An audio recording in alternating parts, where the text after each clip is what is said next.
She was the most enigmatic star Hollywood had ever known, a goddess who commanded millions at the box office, who made grown men weep with a single glance, who defined what it meant to be mysterious and untouchable. Then, at the height of her fame, at just 36 years old, Greta Garbo did something no one saw coming. She vanished. No farewell tour, no final bow, no explanation. One day she was cinema's most celebrated icon. The next she was gone, leaving behind only whispers and an empty soundstage. For over 4 decades, the world would wonder, why did the divine Garbo walk away from everything? Tonight, we uncover the truth behind Hollywood's greatest mystery. In the smoky theaters of 1920s America, when cinema was still finding its voice, a young Swedish woman named Greta Lovisa Gustafsson stepped into the spotlight and changed everything forever. She didn't just act, she embodied desire itself. With cheekbones that could cut glass and eyes that held the secrets of 1,000 lifetimes, she became Greta Garbo, a name that would echo through eternity. But little did the world know, the woman who would become synonymous with glamour was born into crushing poverty. In Stockholm's working-class district, young Greta watched her father die of kidney disease when she was just 14. The family was left destitute, forcing her to work in a department store, lathering soap on wealthy women's faces in the barbershop section. Even then, something about her presence was different. Customers would stop mid-conversation, just to stare at her extraordinary face, that it was here, among the mundane rituals of commerce, that destiny first whispered her name. A chance encounter with a film director led to a small role in a promotional film for the department store. The camera loved her instantly, capturing something indefinable that transcended the grainy black and white film stock of the era. She moved like poetry in motion, her every gesture deliberate yet seemingly effortless. By 1924, director Moritz Stiller discovered her and transformed Greta Gustafsson into Greta Garbo. He saw in her not just beauty, but a profound melancholy that could speak to audiences without uttering a single word. Under his tutelage, she learned the craft that would make her immortal, the ability to convey entire universes of emotion. With nothing but a glance, the stage was set for a legend to be born, though none could predict the tragedy that would follow. When Garbo arrived in Hollywood in 1925, the industry was a different beast entirely. Silent films ruled supreme, and actors communicated through exaggerated expressions and theatrical gestures. But Garbo brought something revolutionary. While other actresses painted their emotions in broad strokes, she whispered hers through micro-expressions that spoke directly to the soul. Her first American film, The Torrent, established her as more than just another pretty face. Critics and audiences alike were mesmerized by her ability to convey complex emotions without saying a word. She didn't just play tragic heroines, she inhabited them so completely that the line between Greta Garbo, the actress, and the characters she portrayed began to blur. This wasn't just acting, it was alchemy. Metro-Goldwyn-Mayer recognized they had lightning in a bottle. Studio head Louis B. Mayer, known for his shrewd business sense, saw dollar signs in Garbo's mysterious allure. She was packaged and marketed as the divine Garbo, an otherworldly creature who existed beyond the realm of ordinary mortals. The studio crafted an image of inaccessibility that would both make and ultimately destroy her. Film after film, Garbo delivered performances that redefined what it meant to be a movie star. In Flesh and the Devil, she smoldered with such intensity that her on-screen romance with John Gilbert convinced audiences they were witnessing real love unfold before their eyes. The chemistry was palpable, electric, dangerous. Behind the scenes, whispers began to circulate about their off-camera relationship, adding fuel to the mystique that surrounded her every move.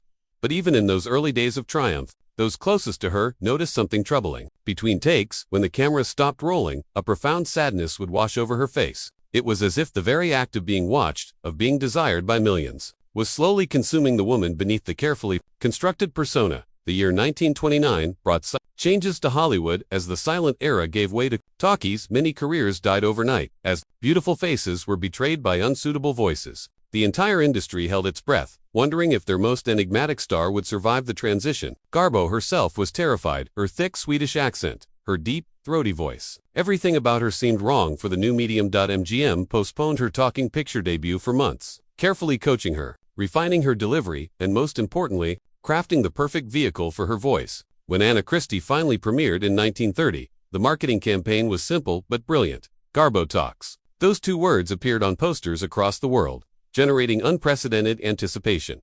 The moment arrived in a waterfront bar scene. Garbo, as the world-weary Anna, delivered her first spoken line, "Gimme a whiskey, ginger ale on the side, and don't be stingy, baby." The deep, accented voice that she feared would end her career instead added new dimensions to her mystique. It was exotic, haunting, unlike anything audiences had ever heard from a leading lady. The film was a triumph, earning her an Academy Award nomination and proving that some stars transcend the medium itself. Her voice, far from being a liability, became another layer of her enigmatic appeal. It suggested depths unexplored, stories untold, a European sophistication that Hollywood desperately craved. Yet those close to her noticed that success in the talkies brought new pressures. Every interview became a minefield where her accent might betray her foreign origins. Every public appearance was scrutinized for signs of the real woman beneath the carefully crafted image. The weight of constant performance was beginning to take its toll. Though the world remained oblivious to her growing exhaustion, the love affair between Greta Garbo and John Gilbert became Hollywood legend, a passionate romance that blazed across screens and front pages alike. Gilbert, the dashing leading man with smoldering eyes and a reputation as cinema's greatest lover,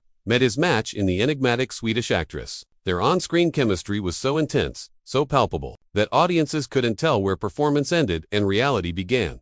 Behind the velvet ropes of Hollywood's most exclusive parties, Garbo and Gilbert conducted a romance that seemed ripped from the very films they made together. He pursued her with the fervor of a man possessed, sending elaborate bouquets, writing passionate letters, and declaring his love with all the dramatic flair of a silent film hero. For a brief, shining moment, it seemed as though Garbo had found someone who could penetrate the walls she had built around her heart. Their relationship played out like a real-life movie, complete with passionate embraces, dramatic arguments, and reconciliations that set hearts racing. Gilbert proposed repeatedly, each time with growing desperation, sensing that the woman he loved was slipping away from him like sand through his fingers. The press devoured every morsel of their romance, turning private moments into public spectacle. But little did the world know that even in love, Garbo felt trapped by expectation. She confided to close friends that she never felt truly seen, only observed. Even Gilbert, for all his passion, seemed to be in love with the image rather than the woman. She began to withdraw, canceling social engagements, avoiding photographers, seeking solitude in a world that demanded constant visibility.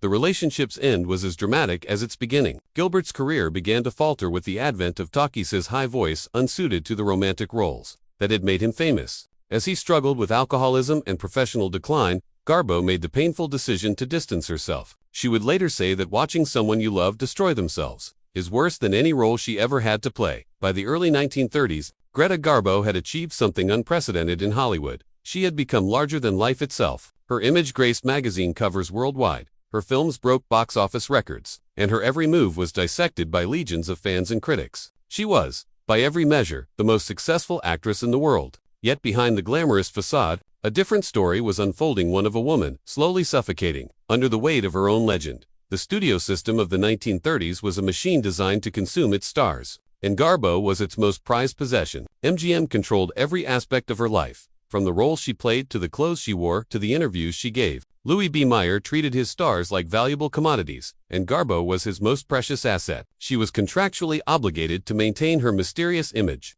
forbidden from appearing too accessible or ordinary. Every public appearance became a performance within a performance. Garbo couldn't simply go to a restaurant without it becoming front-page news. She couldn't express genuine emotions without them being analyzed and dissected by columnists and fan magazines. The woman who had mastered the art of conveying complex emotions on screen found herself unable to express her true feelings in real life. Friends from this period later revealed the toll this constant scrutiny was taking on her psyche. She would spend days in her dressing room between scenes, staring at herself in the mirror as if trying to remember who she was beneath the car.